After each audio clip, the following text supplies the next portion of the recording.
Outlook Business Investment Summit 2021 is brought to you by ICICIdirect.com. Welcome, ladies and gentlemen, to Outlook Business Investment Summit 2021. The topic for this session is profiting from the startup surge. I have with me three very eminent speakers.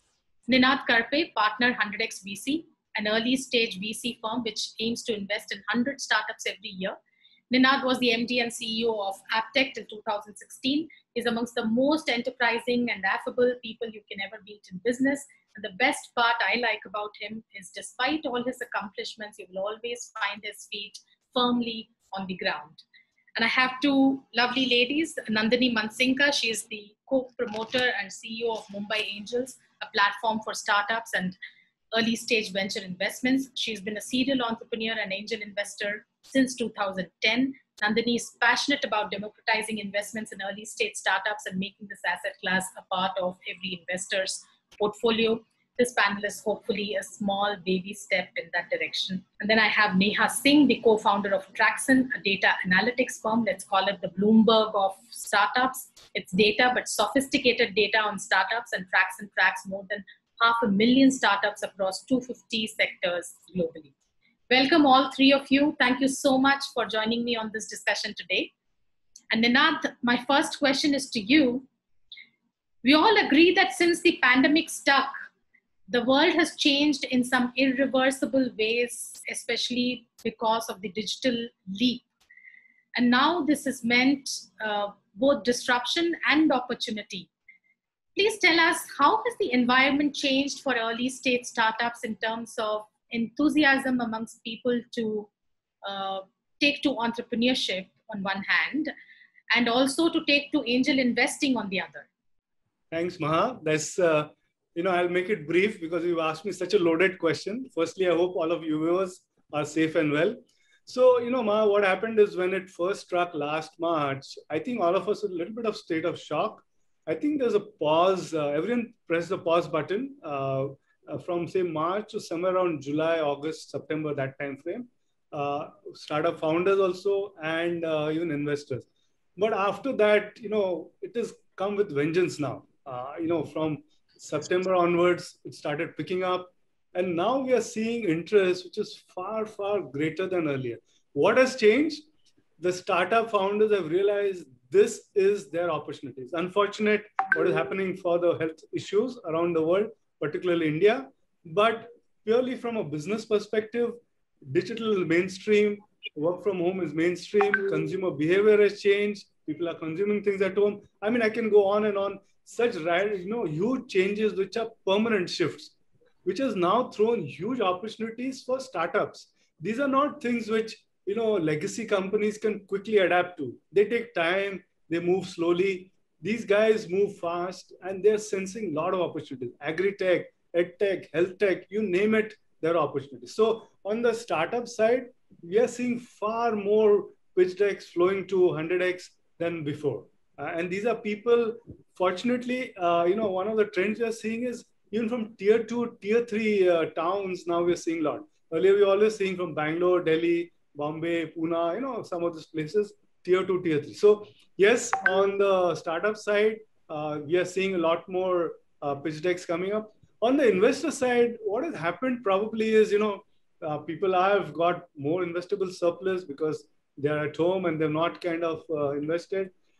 All of them, big and small, are looking at an alternate asset class to invest. They all know about property. They all know about stock market, public markets, all that back and forth. It's already got a lot of, focus. They are saying part of their wealth, they should invest in alternate asset class. And believe me, there's no better alternate asset class than investing in startups. And what better place can do it than in India? So this whole concept of investing in alternate asset class has picked so much momentum that from angels to large family offices to VCs, we are seeing so much interest in startups. So they're realizing, probably asymmetric returns are to be made in startups. There's high risk, there's no doubt, but the asymmetric returns to be made and part of your wealth has to be put. So on that side also, the momentum is huge. So on both sides, actually, we are seeing just an amazing amalgam of factors, which is, I think it's a breakaway year. 2021. In the first 4 months, you have seen already 10 unicorns. So this 2021 will be a breakaway year. Sure. Nandini, that's exactly, I saw you on your Twitter, I think a day or two ago, you put out this video saying 2021 is a pivotal year for angel investing in India. You also said innovation is currently being embraced at an exceptional rate across sectors and especially in those that are receiving positive tailwinds because of COVID-19. Yes. Absolutely true. Throw some light on, in terms of actual activity on the ground and your experience in the past 1 year, how this is getting manifested. Yeah, so, like Ninad mentioned, the last year actually was a breakaway year for the entire ecosystem. And, I actually want to just throw some light on the term that we use as startup. So that actually starts giving you a very, I think, miscalculated nomenclature, which says startups are something very different from the other investing activity that you do. It's not. It's basically you're saying that the same company that's going to become, say, listed or become a unicorn over, say, a 3-4 years time, how early are you willing to get into it? So so like the place where, say, Ninad is, he's still even one step earlier than what we do at Mumbai Angels. But if you look at where we all operate, we are operating at what is called early stage venture investing. So you are asking somebody to say, listen, check into and say Uber or an Ola or a Flipkart, not when it becomes a Flipkart, but when it's a 2-member team looking for a 2 crore kind of a number. If you look at what happened with us, so when you said on the ground, I can talk to you about the exact data of what happened with us. So to give you a sense of what, and I think the same thing was replicated amongst all peers in this ecosystem. So when we started out, say in March, I was very worried. I thought that, now you're in a lockdown, everything is going to come down because you start hearing these bad news, etc. We were actually surprised that the next 3 months, so April, May, June, were the best ever months for us for Mumbai. Best ever. And when I say best ever, I'm talking both in terms of the investors who came on board. So more people started, reaching out to us, became more amenable to start looking at this as an investor asset class. So we added more members last year than we ever did. And on the opposite side, the number of deals that we started closing, the number of investments that we started closing, that also started shooting up. And this started shooting up both in terms of the number of investments and the amount that we were being able to invest. So just to give you a sense on that, on an average, we do an investment in a company anywhere between 50 lakhs to 2 crores. Last year was one of the only times that we actually managed to do a 1 million round within the network. We've never seen it, so that's not the thing. And in terms of the kind of companies you were doing everything, the entire universe. We did a defense tech, space tech, agri-tech, and we don't just do tech. We also think that at the angel level, I think it is not just right to say you're going to unicorn hunt. Because if you ask me, I think anybody who stands there and says, listen, I know which one is going to become a unicorn, I'm little skeptical, okay?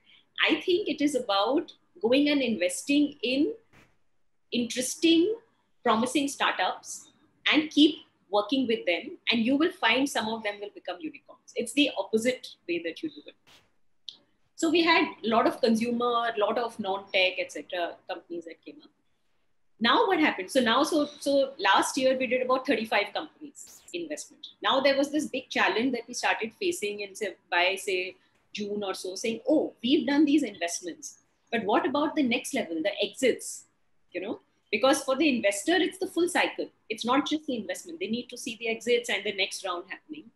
And we were worried saying, is this going to happen? Or is the VC becoming a little worried? Because, you know this better than me because you're so much more in the market. Is that in the beginning of the pandemic, a lot of VCs started saying, listen, we are not going to invest outside. We are going to double down onto our own portfolio. You must have heard that over and over again. That also started easing out. And you started seeing a lot more investments. So just to give you a sense of our data, we invested in 35 company last years, and we saw 36 of our portfolio companies get exits or next round. So imagine the full circle is happening. And this year, we have again started with a bang.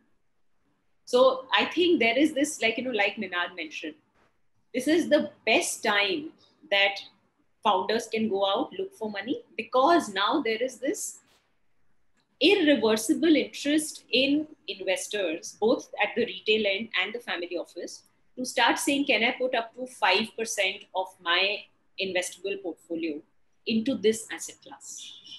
Sure. We are at the cusp of something huge, I would think. Sure. Of course, it is, because overall investment in equity in India itself is such abysmal levels. And out of that, venture is like an even smaller part. So obviously, when the equity as a class grows, I'm sure more and more people will get educated and that will start have a trickle down effect on venture investing as well. So Neha, tell us the macro picture, because you track data not only in India but also globally, and how much enthusiasm is reflected in the data, and are there any insights in terms of where maximum seed stage companies are coming up? Are people relying more on external funding? Are they bootstrapping? What is the change that has really happened over the last 1 year?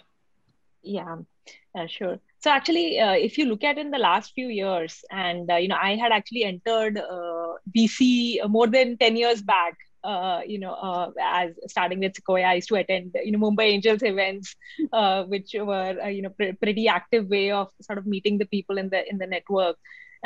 So even from there, like in the last 10 years, there has been probably multiple X increase in the activity that has happened, both in terms of the number of startups, the quality of startups, and the funding, right? Everything. So for instance, like 2010 and all, when Flipkart was raising the first round, VCs could actually, take like 4-5 months to close a round. And right now it happens, in 2 days. Like you get a term sheet and, VCs are working over the weekend and responding to startups, because there is so much more competition in the whole, investment ecosystem as well. So I think that whole activity has become much more, multifold, much more mainstream. Like earlier, Flipkart used to be a product, which only the people who want to order books would have, like, 10 years back. And right now, even our parents know Swiggy, Zomato, they would have used it, so it has become much more mainstream. It has become much more larger as an industry. So I think that has completely changed. And that is why you see, so that's one thing. And the second thing, I feel what has happened in the last couple of years is that the quality of companies has become really good. Because of, obviously the experience pool, you have, much more experience pool of PPs to hire from, and also you are able to also scale companies. So the whole quality of companies, that has become multiple X.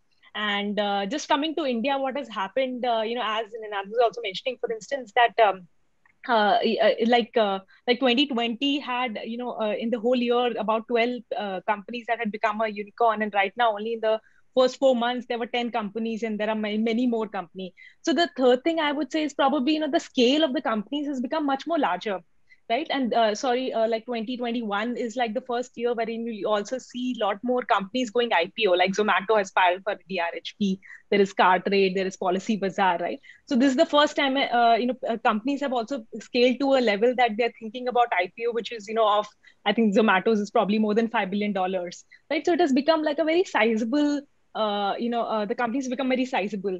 So I think there's a whole, I think in the last decade, India has right now, it's like the third largest geography in terms of the funding globally, in terms of also the number of sizable companies, unicorns globally, right? And only behind US and China, and ahead of a lot of the European countries, right? So I think there is a lot, it's at a very interesting juncture, and I'm actually, fairly personally excited about it. I feel that India will create many more companies going forward.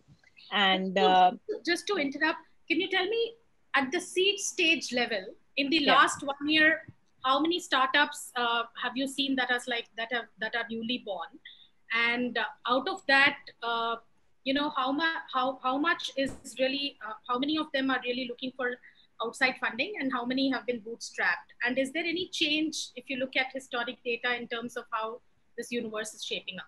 Yeah. So I'll just talk about, for instance, the angel and the seed rounds. This is pre-Series A ones. So, for instance, there are more than I'll just pull out. I think there are more than 1,000 rounds across on an annualized basis across angels and seed that are happening, and that has obviously increased a lot. Right, the average ticket size of the companies, the seed rounds have increased over the time, because right now you have many more seed funds. There are funds which are participating in seed funds. There are larger funds which are also coming into this stage.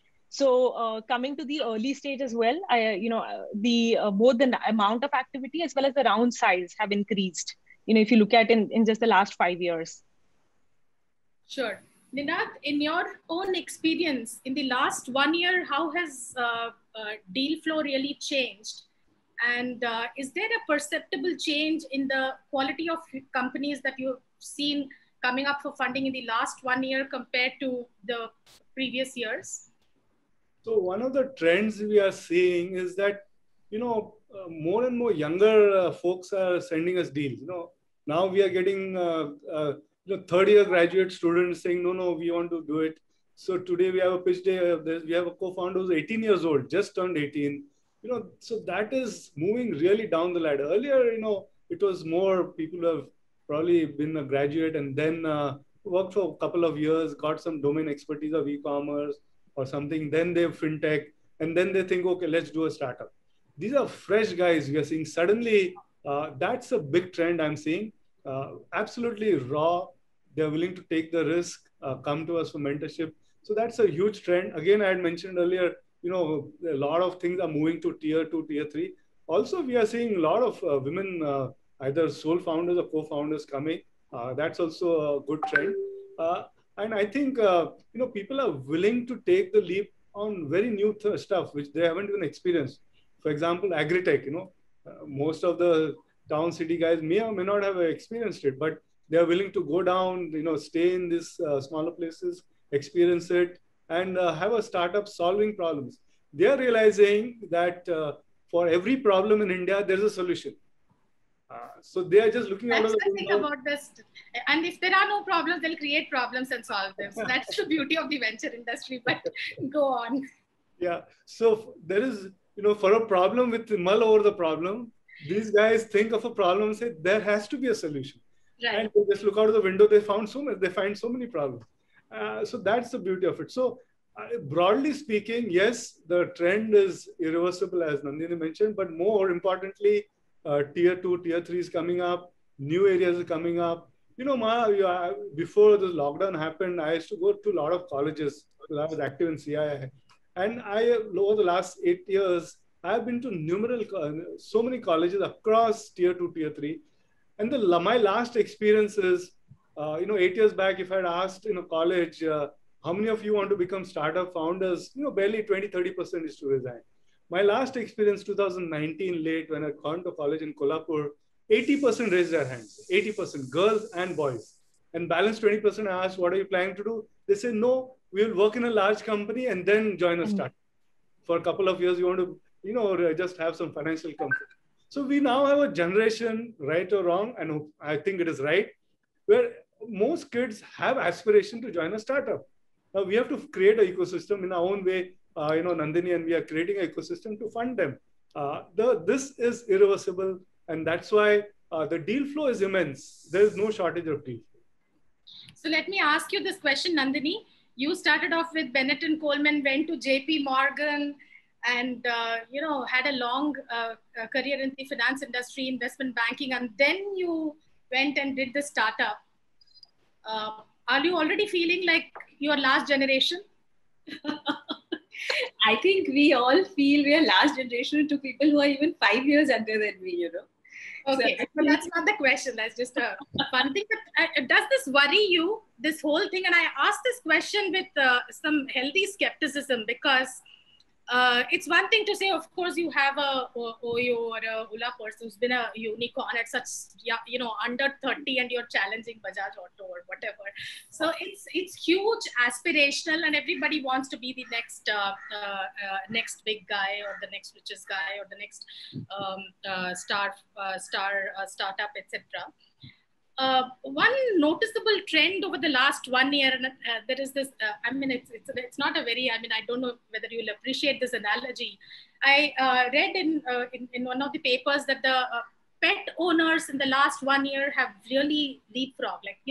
There's so many people who have bought dogs at home in the last 1 year because this is what the lockdown is doing to you. All the things that you ever wanted to do, you feel this is the time to do, because one, there is no day discipline in terms of, whether it is school or college. Of course, you always had more freedom.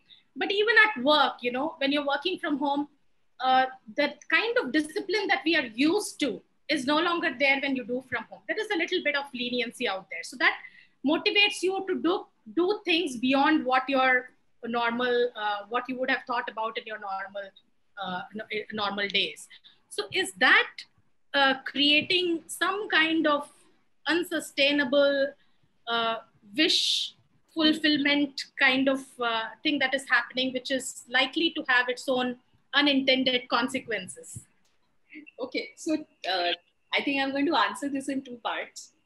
The first one, so I'm a dog lover and I have a pet dog. I actually think that it's a worrying trend that, I think people don't understand what actually bringing, a pet home means. Because my answer is that, the pet doesn't adjust to you. You adjust to the pet, Correct. Sometime. And anybody who's bringing a dog home thinking it's a toy and etc., they are up for a huge surprise and challenge. And I think it'll have a, tough consequences. If you just take that same thing into the startup, analogy, we are actually seeing at our end a shift in the amount of weightage we would put to younger founders, to the same point that you are making.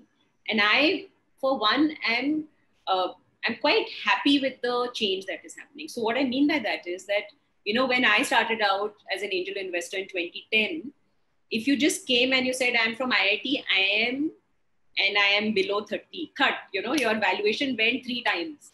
And people were actually standing in queues to cut a check for you. Like it was like a short pill for you to become a unicorn. Right. I think in our own portfolio, we have seen that it doesn't pan out. Okay, so just to give a sense, we have 170 portfolio over the last 14 years. So we have enough data to see what works, what doesn't work. And what I can tell you is that a younger founder is not one of the key requirements for you to make it a successful thing.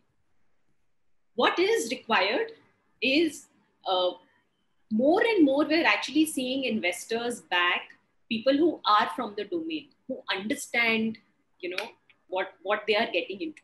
So if it's a simpler business, you might just say, okay, it's fine, let people hack and figure out stuff. The minute you're looking at more complex stuff, you need people who are either from the domain or who have seen what it takes to build a startup. So what I mean by that is that you see a very healthy trend of saying, Flipkart, the next level employees or the first team is now coming out and doing their own startup.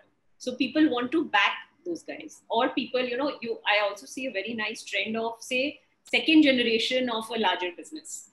So they'll come out and say, listen, I don't want to do the main business, but I want to do a side of this business. Those businesses have a higher probability of actually making it through rather than, this trend of younger founders. So I, for one, I'm on the same page as you are. Let's see, the good thing is that there is now, like Ninad mentioned, there's this huge excitement around entrepreneurship, startups, etc. I think a healthier way to do this is for anybody who wants to get an exposure into it is join startups. Because I'm telling you the uncertainty, unstructured, like say, when we hire people, one of our key requirements is to say ability to operate in an unstructured, fast moving environment. You could be doing anything else, but if that doesn't tick for me, we are not going to get you on board. So if you want to become an entrepreneur, get inside, a startup, work for 2 years, 3 years, and then figure out, do I have it into me to do this? That is the patience level that the new generation doesn't have. Yeah. So Ninad, in the pitch days that I have attended, you've also, I saw that a lot of companies that pitched were also not just digital. So it's not like the IIT, IIM who come and, say, I can write a code and I can solve this problem. But a lot more people who can, launch a desert. And I remember some of those companies into, financial advisory and stuff like that. So what is the nature of non-digital startups, and what kind of founders are you finding there? Are they more credible, and in this environment, how are they faring? Sure. So I think we get a lot of pitch decks, and some of them typically, as Nandini mentioned, are IIT tech guys, young guys. So it is neither an advantage nor a disadvantage. We take it. So we evaluate everything independent of the age and profile. All this helps, but the idea has to be something. In our mind, we fund startups which we think are potential moonshot ideas. I always tell people, we look at what can go right. We never think of what can go wrong. In an early stage business, if we keep up thinking of what can go wrong, we'll never fund anything at all. Can this go right? If it goes right, can that be a moonshot idea? That's the only thing we look at. And in this process, yes, if you have a little bit of experience, it does help because, then you're part of the domain knowledge, and that can ensure that it makes it successful. But see, the digital SaaS businesses have taken off from India, and there are a lot of success stories. By its very nature, it can scale up rapidly, so all those can happen if you're on the right story. Non-digital also, there are a lot of possibilities. We have funded a company which makes Kerala banana chips, for example, chocolate stuff. So there is a massive consumer story which is there. Consumer behavior has changed. Consumption at home has increased. Consumption overall has increased, good or bad. And all this is something, there is a massive story going on there. And people and founders are realizing it. They are after it. We fund them. It's a longer story. It's, these SaaS companies get very high octane visibility because if they do well very fast. This is a longer journey, but it's a sustainable journey. It can become a unicorn if one sticks to it. So on the non-digital, I still think there's a massive opportunity there. And there are people willing to fund. We also fund. We are seeing people. I have mentioned agri-tech earlier, but again, young founders are willing to go down that track. And non-consumer, new products you're seeing. Absolutely something which you're not thought. Where did I think earlier that Kerala banana chip would come in a hygiene packet? But we funded it, and let's see how it does. We are excited about it. So yes, there is a massive story for non-digital, which does not get the same amount of probably high octane visibility because it takes time. It's a little bit of journey of perseverance, but the rewards are fantastic.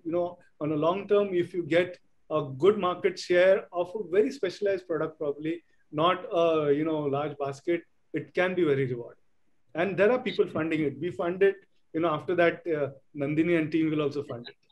Absolutely. Yeah, it's beautiful. And I think this is very, very relevant. One insight from what you said, Ninad, for me, the greatest insight is when the difference between how you look at public markets and venture funding is that you only look at the positive aspects. What can this become is the primary driver as opposed to what is the downside. Because as a public market investor, that's exactly what you want to avoid.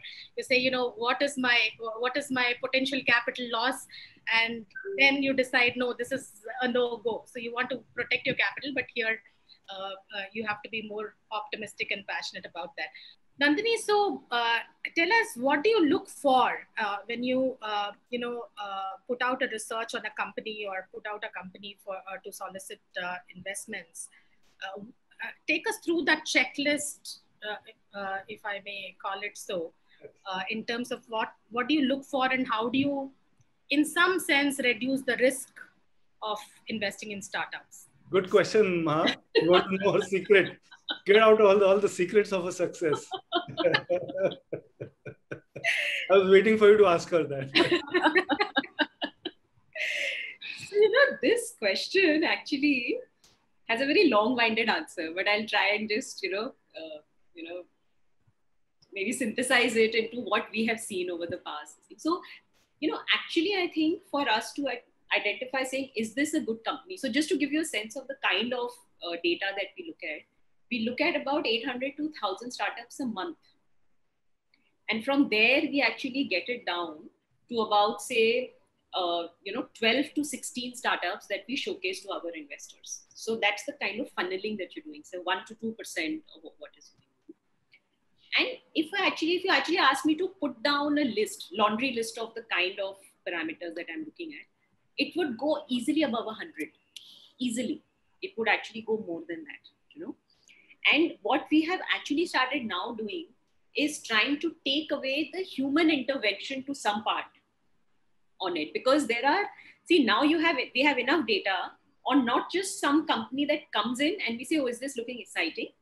But we also have data of about 60 of our portfolios that have got exits and next round investments. So we are being able to combine these two and say, based on these two bits of analysis, what looks exciting versus what has worked.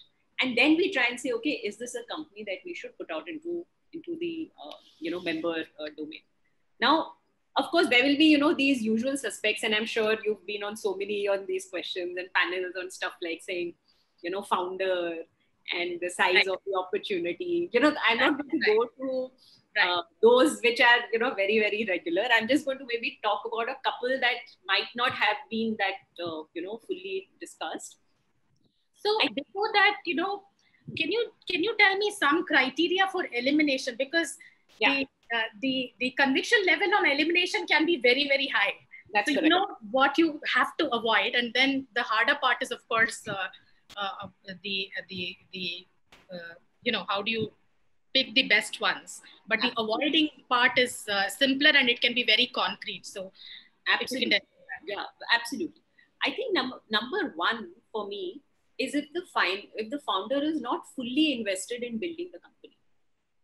It doesn't matter how good an idea is or what is happening. But if a founder comes to us and says, A, I run 5 other businesses and this is one of them, or B, I have, I'm working actually and this is something I'm doing on the side, or I have not yet fully decided to be full-time on it, run away. This is because I think it is important for the founder to be fully invested in this before. So see, for the investor, I'm going to look at diversifying my portfolio, but I can't have the founder diversifying his or her risk. So that's number one that is there. The second one is actually something that we are seeing over and over again. It becomes a huge challenge, are litigation risks. So for example, if you have companies that are already, it's an early stage company, there are already fights happening, between the founder and the earlier investor, or there are some litigation, some legal suits, etc. We want to stay away from such companies. And I think those must be the similar, elimination criteria. That a similar thing or one needs to really look at is actually what is the cap table structure. So I want to spend like a 30-second on it.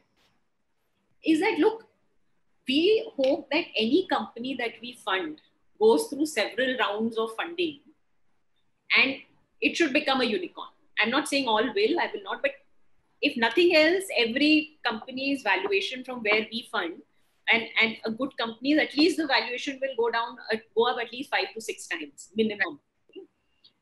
The founder or the founding team has to have enough equity on the cap table for themselves that in subsequent rounds, they keep holding enough of the equity to be interested in the company. Otherwise, what that will do is that the company might do really well, but the founder has such low equity in it that after some time they say, listen, why should I work? So it's silly, right? So what is that kind of number that you're looking at? The sweet spot, so like say, I think at Ninad's level, it will be even more because they are coming in much, so if, but at our level, you will need to have the founding team anywhere above 50%. Above 50%. Above 50, even more than that. Because see, imagine if you don't do that and we come in, then after some time another layer happens, another layer. After 2 layers, assuming the founder's equity has gone down to 10%. What is their, skin in the game to actually to build it? Because see, who's the dreamer? The dreamer is the founder there. Who are you backing? So those are the couple of things that we will absolutely say. Then, then there are these other things that start coming on, saying, is it a large enough opportunity? Are there enough funded peers in the market? So what happens is that sometimes it might be a really large opportunity, but there are already so many guys there that, the 5th guy will only remain that much. So then the other big question that we always ask people, and we've seen that, is that, between the co-founders, so if there are say 2 people or 3 people, do they have complementary skills? And between them, are they being able to cover all bases? Right. So like one of the key things that we look at is to say, okay, if there are 2 people and it's actually a retail business, and we'll ask the question saying, Acha, who's responsible for sales? And it happens a lot more in tech companies where, founders are looking at each other. They're like, listen, I'm strategy. He's like, I'm development. We're like, okay, but who's going to go out there and sell the product? If the answer is not there, you actually start saying, okay, you take a step back saying, is this interesting enough? So at times we have actually walked in and we have said one of the key requirements for us to actually put the money in is that you get in a co-founder. So we actually walk in, we see that happen, and it happens a lot more in say consumer companies where there is a huge sales push. So couple of these, I think, apart from, the regular ones that you talk about, founding team, etc. And more so, we have started, looking at this as an algorithm-based approach for us, where we have started integrating our exit data to say, okay, what has worked? What has given thing? One more thing that I have seen has worked for our successful companies, okay, is the realization of the founder that when you are bringing an investor on board, that person has a voice on the table. So any investor, any founder who walks in and who says, oh, there is free money. So because, this is what I call the Shah Rukh Khan effect actually, where, and I think, these mainstream media actually just talks about these successes, so there are these of saying, oh, this company got funded by this much, this got funded by this much.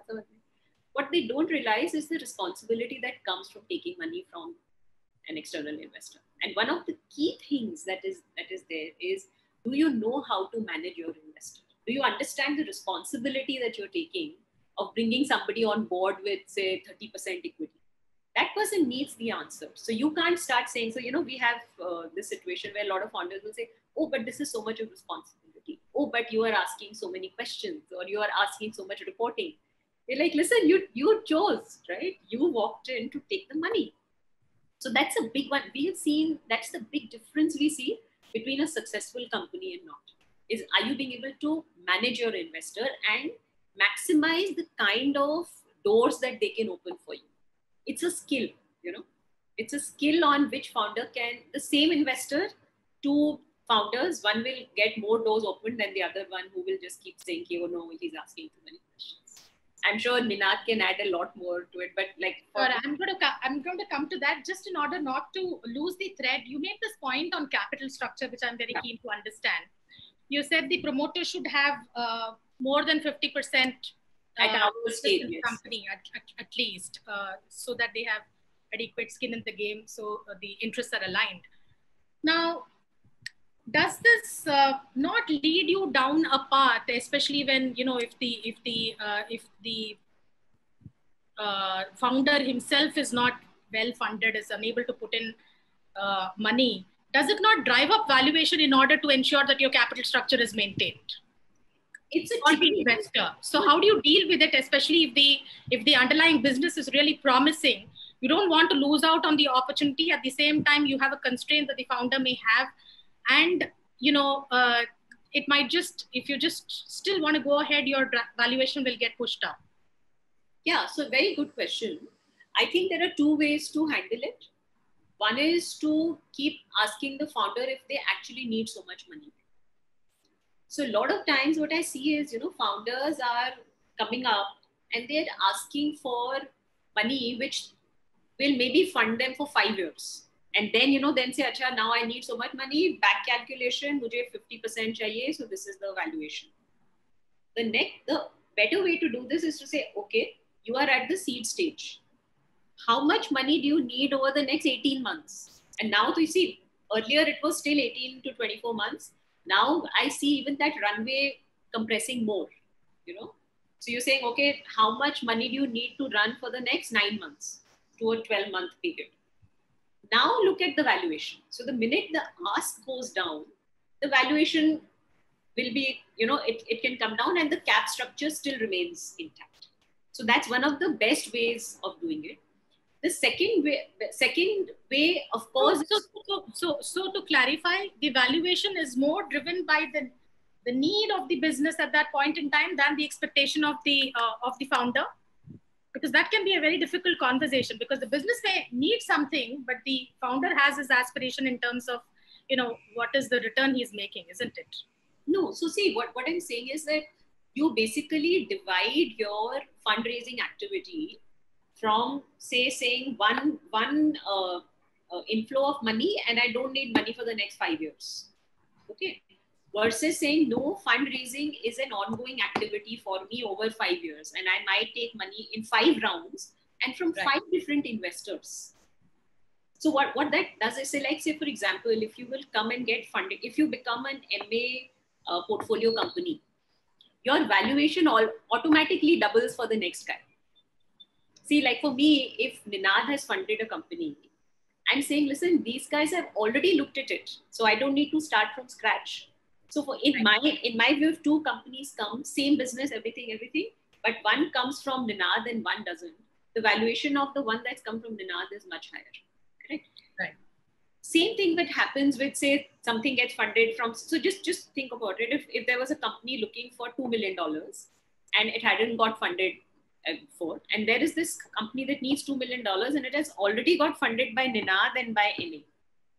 The valuation is much higher because 2 levels of investors have already shown interest. So you have to go, the valuation has to go step by step rather than a jump. Because I've seen that a lot of companies fail to raise money because the founder's expectation of the valuation is at such a huge contrast to what the investor is willing to pay. And the way to handle that is to get the ask down and the relative valuation down, and then look for money at every. So, like I was in fact saying that to somebody a couple of days back, you need to get onto the highway first. If you keep standing on the side and say, no, till I don't get this valuation, I'm not going to get onto the highway. You have to get onto the highway and then raise lesser amounts of money. You will get to that valuation without diluting your stake. I don't know if I answered the question. Sure. Yeah, and just to add, actually, across the stages, there are, there's a little bit of understanding. Like seed, you typically dilute 10 to 15%. Then you go for a Series A, you dilute, anywhere between 20 to maximum 30%. And then, lesser dilutions in the subsequent, like a Series B or a Series C. So that actually dilution percentages is sort of, fairly standard. What typically happens is that, if a founder does, for instance, 2 seed rounds or, a bridge round in between, then the dilution is a little bit more than what a typical, incoming investor would want to see in a cap table. Yeah, absolutely. So Neha, also, what is the trend in terms of bootstrapping and people, postponing external funding? So what's the trend in terms of bootstrapping you've seen, and in terms of sentiments of founders? What have you noticed in your data?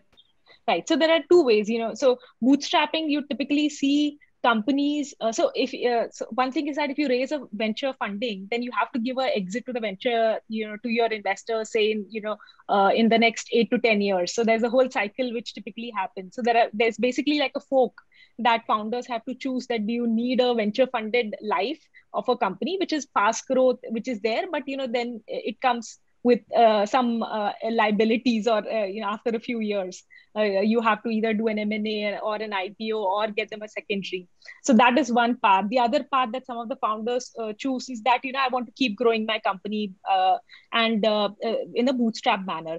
the first thing is that you can do it only in a select set of industries. For instance, it's very difficult to do that in a consumer industry, where you have to put a lot of upfront cost in building the consumer, like, company like a Zomato or a Swiggy or even a Flipkart. They are very capital intensive businesses. So it is much lesser likely to do in a capital intensive business versus like a B2B business, slightly easier.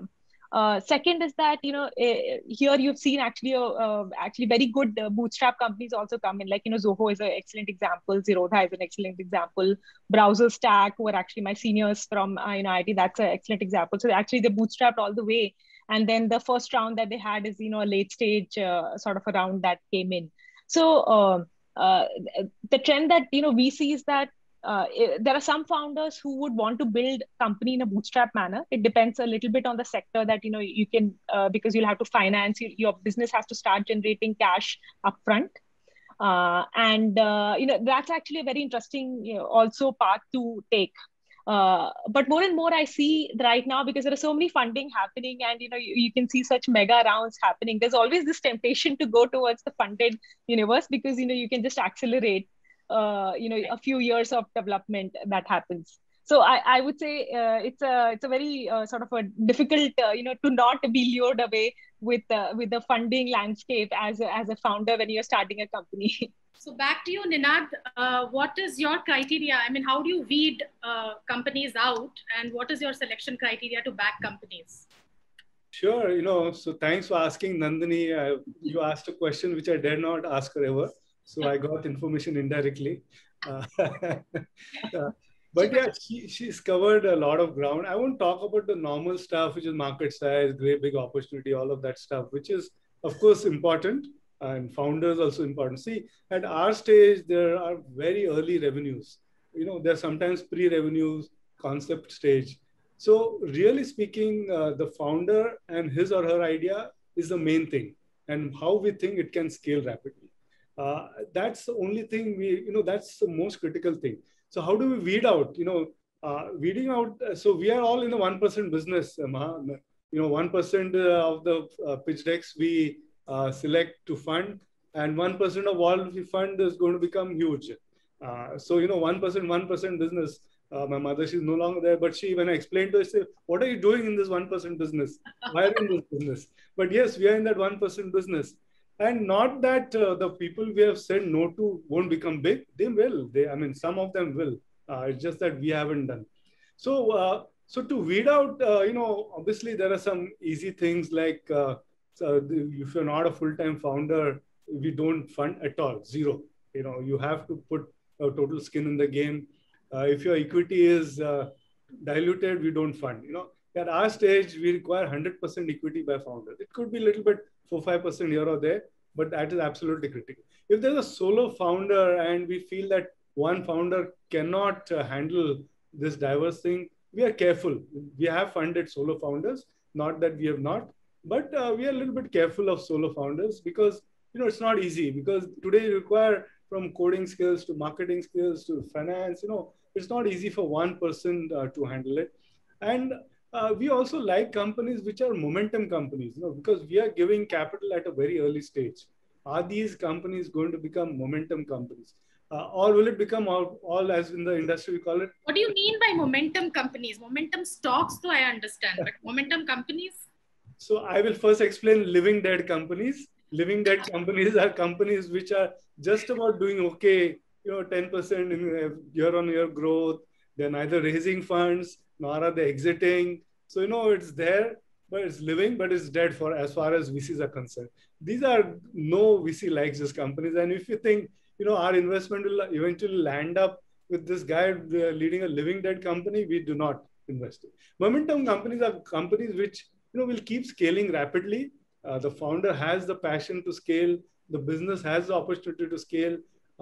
He or she will keep raising money. And eventually, after 7 years, we'll get an exit. See, eventually, if you don't think we'll get an exit, we do not invest. As simple as that. And Neha alluded earlier to the fact that Zomato and others are doing an IPO. It's a big, big landmark thing which is happening. That will show a real opportunity for a lot of people to exit. So will an exit happen? Will this guy give us an exit? If this person is not going to give us an exit, he's going to just be happy with a lifestyle business, living that business, we do not invest. So these are some of the factors we look at. The passion of the founder, will it scale, and eventually will we get an exit? Sure.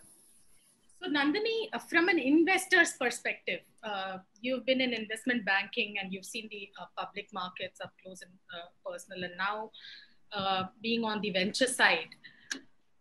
For a public market investor to start thinking, or anybody who's experienced equity markets, never done venture before, but wants to look at this opportunity, what would you say is are the lessons that you need to unlearn? Like, one thing I have learned from Ninad is don't think about downside, think about upside only. So now tell me the lessons you have to unlearn when you want to say that I want to allocate 5-10% of my capital to this space. Yeah, I think the first thing that you need to forget are Excel sheets.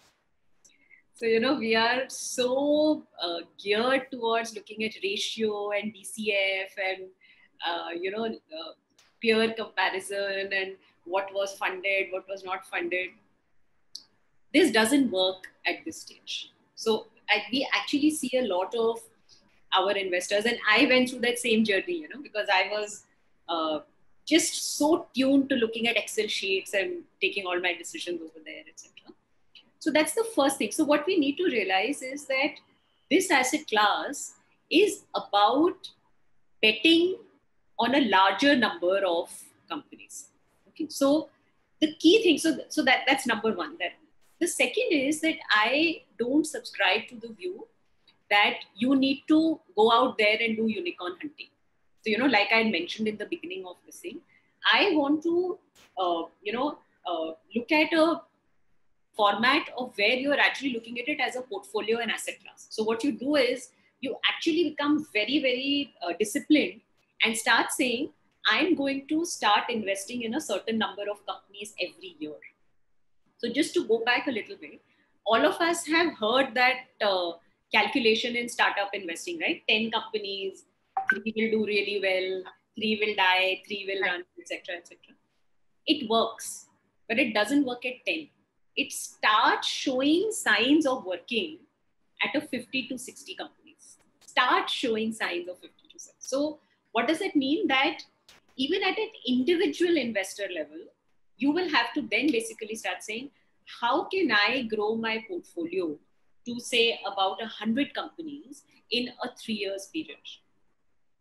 And what you do is that you join, platforms and incubators and, asset allocators like say Ninad, who are at much earlier stage, or say networks like ours, and you start investing in as many companies as you can over a period of time. Because what happens is, like say today we have an active portfolio of about 100 companies. And at any given point of time, about 15 to 20% of those companies are in play. What I mean by play is that they are in conversation for next round of funding, exits, etc. So of 100, 20 are in play. Each investor also has to reach that same place. And that cannot see. So how do you do it? If you are a retail investor or somebody who has, say, a certain amount of money to put in, you can't do this on your own. You need to start becoming a part of a larger thing. Even if you are a family office. So assuming you are a family office that has, say, 1,000 crores to deploy. Okay. And you say that, okay, my allocation to startups should be about 50 crores, right? The same math that you're doing. If you want to deploy that 50 crores on your own, you need to have a team which is as large as what we have to be able to deploy that money properly. If not, you will have what is called selection bias. You will see 10 companies and you will say, array, 7 of them are looking very good. You don't need to see 10. You need to see 1,000 companies a month. Right. Because like we mentioned, both of us, it's a 1% to 2% selection. So it has to be looked at a step back from trying to look at the same criteria as a grown company. You can't. You can't even evaluate a company at our level with a Series A, because the growth changes. And second is, you will have to build a large enough portfolio. Both things need to be done.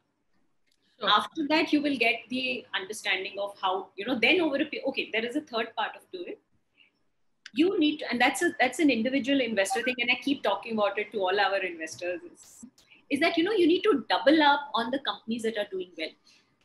What I mean by that, and I'm just going to throw out, so what happens is that when you are invested in at our level, and the next level happens, there is what is on the table called the pro rata right, which means that, say, assuming at our level, you own 1% of the company.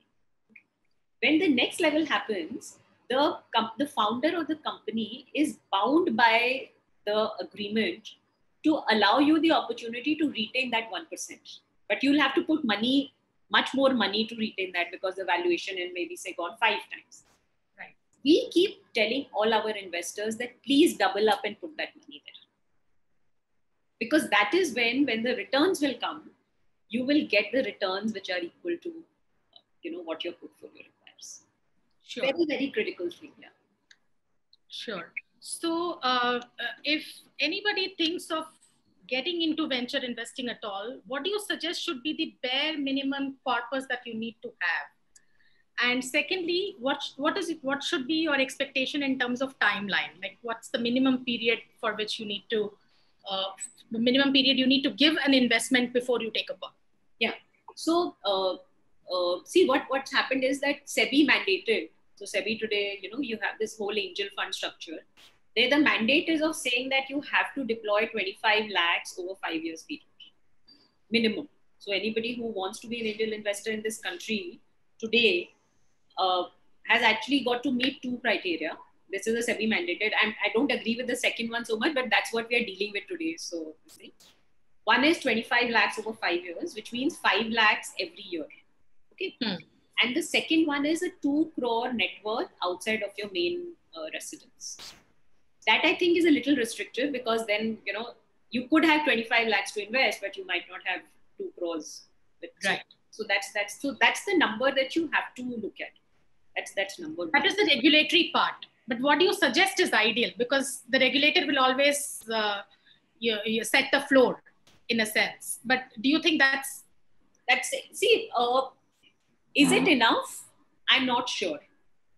Will it work if you have structures where people can, even diversify the 5 lakhs into more companies? It will work.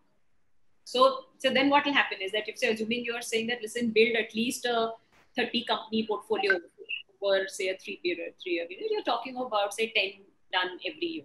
So I think so 25 lakh is basic. I think you can start with that number. You have to have the patience of minimum 3 to 4 years, 4 years and above, before you will start seeing anything. Like, I've seen, and I have made the same mistake myself when I started out as an investor. I put money in 10, 6 of them tanked. And then I said, oh, this asset class doesn't work, etc., etc. If I had continued doing that, I would have been a much richer person, if I look back. So you have to have the patience, which is minimum 3 to 4 years. And you have to keep investing.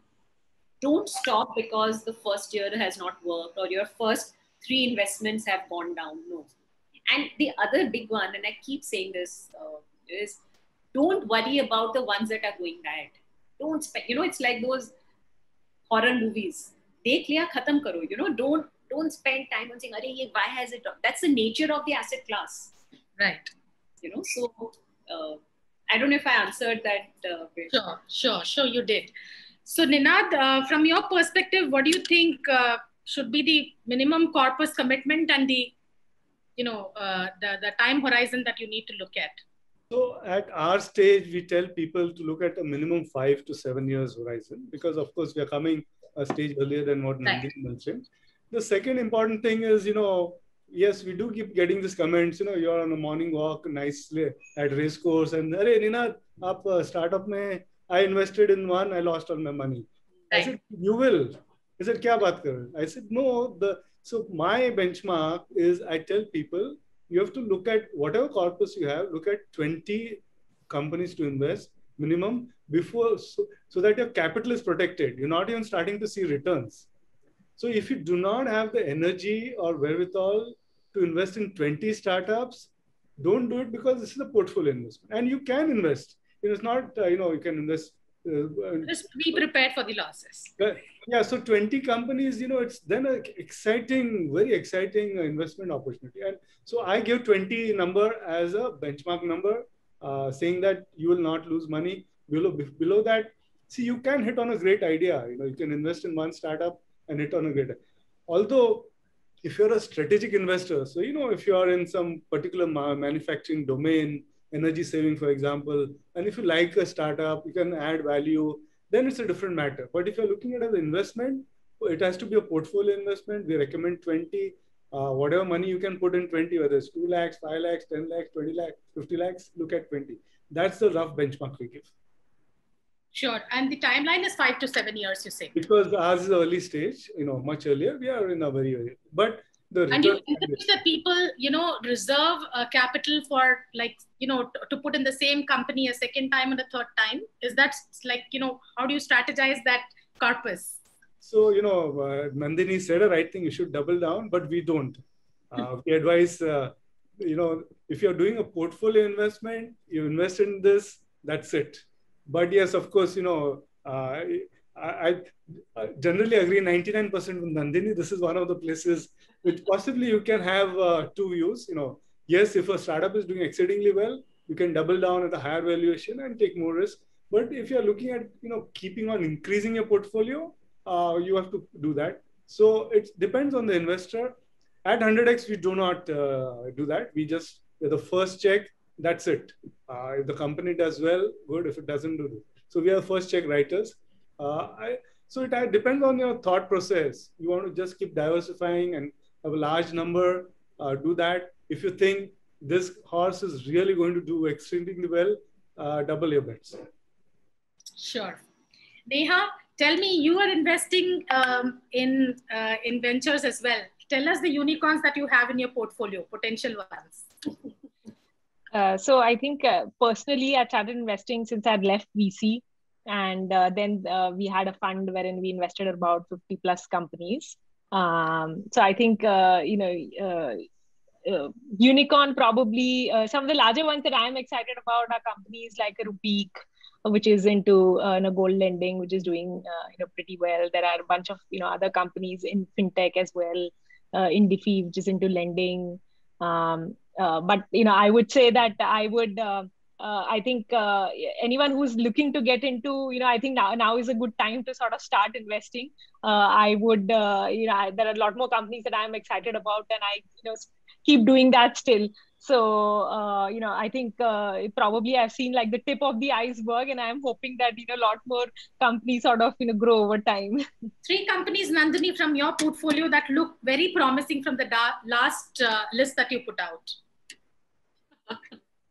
I wouldn't want to give out names because I don't think that's fair, because we have about, like I said, 100 active and 170, but I can name some that have done really well over the last thing. So, and that gives a pointer to what can grow and what is missing. So one is Purple. You would think. So it's a Nykaa competitor, and when it came, and it has pivoted so well. When it came, it was. When we funded it, it had come saying, listen, we are going to connect home spa service providers to clients. So that's the place where, and then it pivoted, and today it's a Nykaa competitor and one of our fabulous. The other one that we have seen has done really well is Vadham Teas. So I'm talking of, and like we were mentioning earlier, not all of your good companies need to be tech. They can be completely consumer, and and if I look at one common thing that is there in say Vadham Teas and Purple, is the ability of the founder to keep raising money continuously, and understand that fundraising is a continuous activity, and B, keep the investors completely in the loop. So I think those two have really worked for both. So both Vadham and Purple are fabulous. Then one of our recent exits you might have heard is Exotel. That did really well. And Exotel is one of our first companies. And, they raised just money from us, and they didn't raise any other round. I thought that was an amazing story. Imagine 2011, and they raised like, I don't want to give out exact numbers, but in about 2011, no money raised, build the business out, and then you came out with an exit. So fabulous. So that's the first thing. The other one that has done really well is Gigadime. So that is a company that is actually one of our recent investments and exit. So that is also, that's an electric vehicle. So I'm talking about something dramatically different where, there is this, so they build these batteries and things. So these 3-4, I think, are fabulous. The one thing that we have seen actually, and we're very, happy about it, is that our next level investor is not always the VC. So I keep saying this, that, I don't think any ecosystem, not just India, any other ecosystem can just keep growing by the one financial investor growing it to a next level and giving to the next financial investor. Who's going to put in the strategic money into it? Right. We have actually seen a large part of our portfolio getting acquired or getting funded by strategic investors from that space, That I think is a fabulous way to look at. So if you actually didn't want to look at just the multiple, but saying, okay, how did some of the very good acquisitions or the same. So we have actually sold companies to Zomato, we've sold companies to Twitter, Reliance has bought, 2 of our companies, then, Dream11. So a lot of our companies have gone to the next level strategic investor. So, sure. So those are the ones. So I don't want to talk about the ones that are in the pipeline, but like I mentioned, I think it's a strategy, or it's a play about having larger number of companies. Of course, when I say larger, it's still 1% of the pie, and then keep working with them to hope that 5% of them will become unicorns. Sure. And 30% of them will give you the composite return for the rest of the portfolio. Sure. Ninad, which are the companies in your portfolio which are going to live up to your company's name? This is always a tough question, and I'm glad you asked Nandini that first. So I was thinking in my mind, how do I respond to this? So we are now invested in 50 companies. 11 will announce today. Not easy. So I'll try and give, from different sectors. Not easy.